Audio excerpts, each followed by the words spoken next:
Jangan sendiri yang nantinya mengakibatkan Bapak. Sengaja kita tunggu polisi datang. Maksudnya apa, Pak? Tadi udah habis ini. Bapak maksudnya apa menghina Islam? Iya, Bapak maksudnya apa menghina Islam, ha? Saudari-saudara sebangsa dan setanah air, hari ini umat Islam melakukan tradisi menyembelih hewan yang tidak berdosa untuk dikorbankan. Pertanyaannya, Apolinaris Darmawan. Namanya kini sangat mengguncang media sosial dan berita-berita nasional. Apa yang membuat dirinya menjadi viral?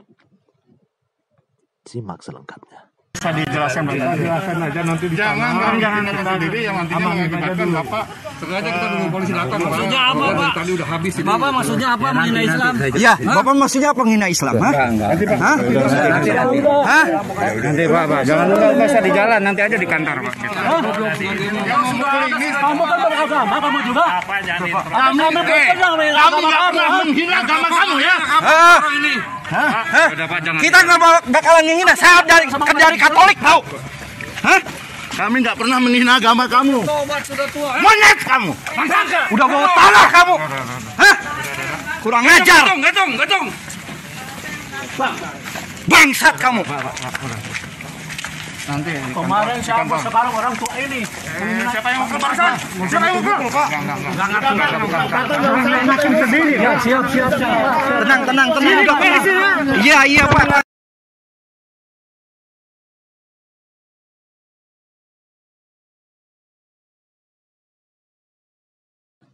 Kejadian ini bukanlah yang pertama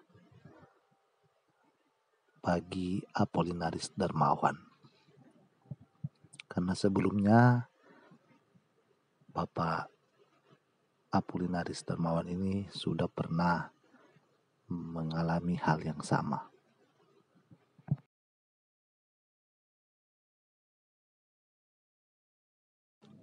Tahun 2015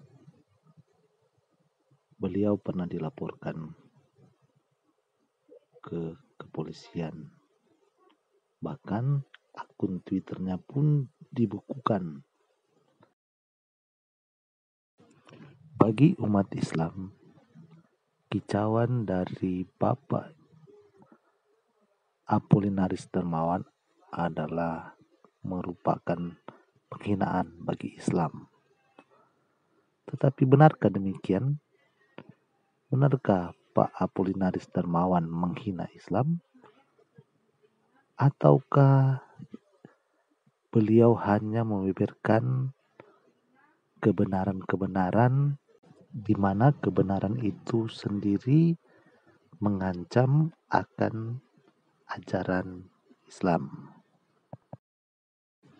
Apakah menyatakan suatu pendapat berdasarkan hasil analisa dan pemahaman dari seseorang itu menjadi suatu penghinaan bagi suatu agama?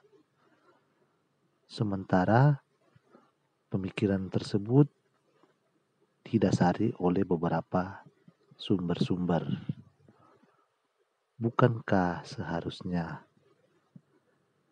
jika itu tidak sesuai dengan ajaran agama mereka, bukankah mereka juga punya hak untuk membantahnya?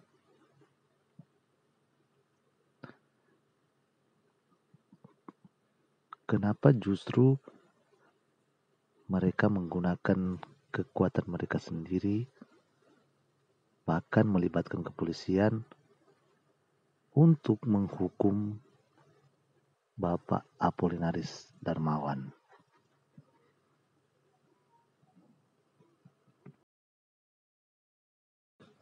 Bukankah media yang sama yang dipakai oleh Bapak Apolinaris Darmawan juga dapat dipakai oleh umat Muslim untuk menjelaskan ataupun membantah dalil-dalil dari Apolinaris Darmawan?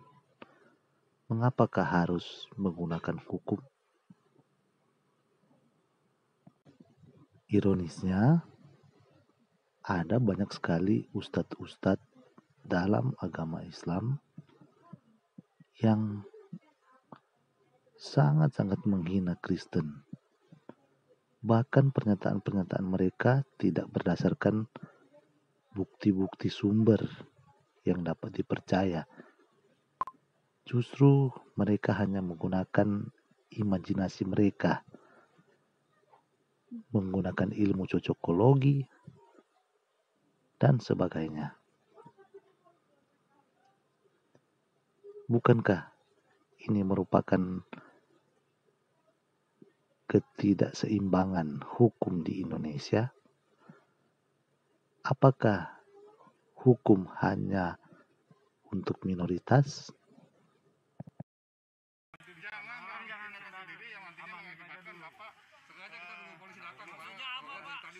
Bapak maksudnya apa menghina Islam? Iya, Bapak maksudnya apa menghina Islam? Sangat miris dan disayangkan perlakuan terhadap orang tua yang bernama Apolinaris Dermawan ini. Gegara dia menyampaikan sesuatu yang menurutnya adalah sebuah kebenaran, dia harus dihakimi, dipersekusi seperti ini. Bukankah ini suatu tindakan yang tidak manusiawi? Bayangkan jika Anda sudah berumur seperti kakek ini, harus ditelanjangi dan diperlakukan seperti ini. Dengan mengatasnamakan agama, mereka memperlakukan seorang yang sudah berumur ini dengan keji. Bukankah agama yang baik mengajarkan kebaikan? Bukankah jika ajarannya baik, perilaku umatnya juga seharusnya baik? Berikut adalah pernyataan dari Bapak Apolinaris yang dianggap oleh kaum muslim merupakan suatu penghinaan. Apakah ini penghinaan? Yuk simak. Saudari-saudara sebangsa dan setanah air, hari ini umat Islam melakukan tradisi menyembelih hewan yang tidak berdosa untuk dikorbankan. Pertanyaannya, dikorbankan untuk apa? Tidak jelas. Ini yang harus kita soroti. Terlebih tradisi ini tidak berasal dari leluhur bangsa Indonesia dan bertentangan dengan Pancasila. Tradisi menyembelih hewan yang tidak berdosa untuk dikorbankan dimulai sekitar 1400 tahun yang lalu atas kemauan Muhammad, seorang Arab buta huruf yang mengaku nabi. Jika dianggap menghina karena menyentil soal Muhammad yang buta huruf, tidaklah fair, karena itu memang tertulis dan diakui oleh semua umat muslim. Jika soal Muhammad mengaku nabi, itu pun bukan menghina, karena memang menurut beliau dia tidak meyakini bahwa Muhammad adalah nabi, dan itu adalah hak dari masing-masing orang,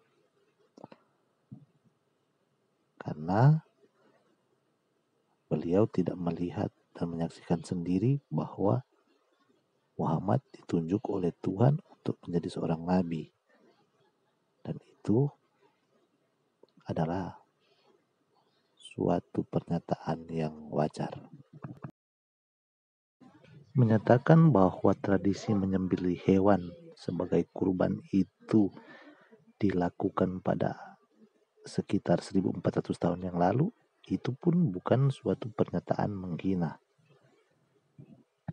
Sebelumnya tidak ada tradisi mengorbankan hewan dalam budaya Quraisy, apalagi di bangunan suci Ka'bah di mana kekerasan diharamkan. Tradisi mengorbankan hewan ditiru Muhammad dari bangsa Yahudi yang menyelenggarakan perayaan Paskah untuk memperingati kemerdekaan bangsa Israel dari perbudakan di Mesir. Hewan yang dikorbankan adalah 1/10 dari hasil beternak sebagai syukur kepada Tuhan, sebab mereka percaya dalam keberhasilan itu ada peranan Tuhan. Daging hewan yang dikorbankan sebagian dibakar karena mereka percaya baunya menyenangkan Tuhan, dan sisanya diberikan kepada imam untuk membiayai pemerintahan. Di dalam Al-Quran tidak ada kewajiban mengorbankan hewan, karena itu banyak yang mengatakan berkorban dalam Islam adalah sukarela. Hitungannya satu hewan untuk satu keluarga, tidak ada kaitan dengan penghasilan. Artinya mengorbankan hewan dalam tradisi Islam bukan syukur atas keberhasilan. Daging hewan yang dikorbankan, 1/3 diberikan kepada orang miskin, 1/3 dibagikan ke tetangga, dan 1/3 lainnya untuk yang berkorban. Tidak ada bagian untuk Tuhan, dan berkorban untuk orang miskin ternyata hanya 1/3, sisanya untuk pesta bersama tetangga dan bukan pesta atas keberhasilan, sebab sumber dana untuk mengorbankan hewan bisa jadi dari rampasan seperti yang dilakukan Muhammad.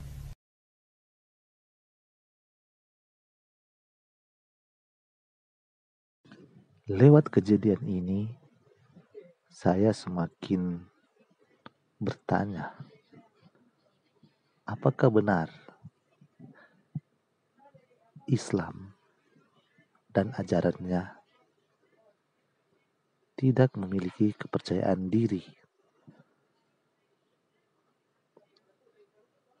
takut jika diserang dengan pertanyaan-pertanyaan ataupun pernyataan-pernyataan yang tidak bisa dibantah oleh ajaran agama mereka.